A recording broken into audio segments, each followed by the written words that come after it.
aşağı gel oğlum. Bir oğlum beklemez. Yakada Şöyle bizim ders kitaplarımız bakanlık tarafından hazırlanıyor. Çok güçlü bir kadroyla, akademisyenlerle, öğretmenlerle, çocuğun formasyonuna uygun bir şekilde dört dörtlük hazırlanıyor. Bunların hepsi basılıyor ve biz bunları okulun ilk günü çocukların masalarına bıraktık. Eksiksiz. Yardımcı kaynak hadisesi okullardan veya öğretmenden veya velilerden. Velilerden de neden yardımcı kaynak almıyorsunuz diyen bir kesim var. Karşılıklı bu şekilde gelen bütün taleplere biz asla zorunluluk yoktur. Kesinlikle toptancı bir yaklaşım asla söz konusu değildir.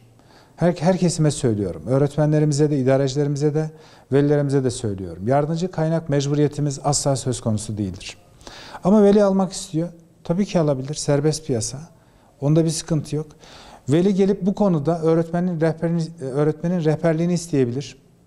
Bunda da bir sıkıntı yok. Evet, zorunluluk kesinlikle yok. Veli eğer isterse tabii ki alabilir çocuğu için. Veli öğretmenden kitaplar konusunda rehberlik isterse öğretmen bildiği kadarıyla rehberlik yapabilir. Bunda bir sıkıntı yok.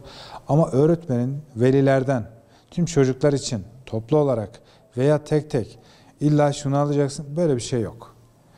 Böyle bir uygulamaya giden kim olursa olsun karşısında yasal yükümlülükle karşılaşacaktır. Bununla ilgili gereken neyse soruşturma, inceleme ve sonucunda ne çıkacaksa mecburen onu yapacağız.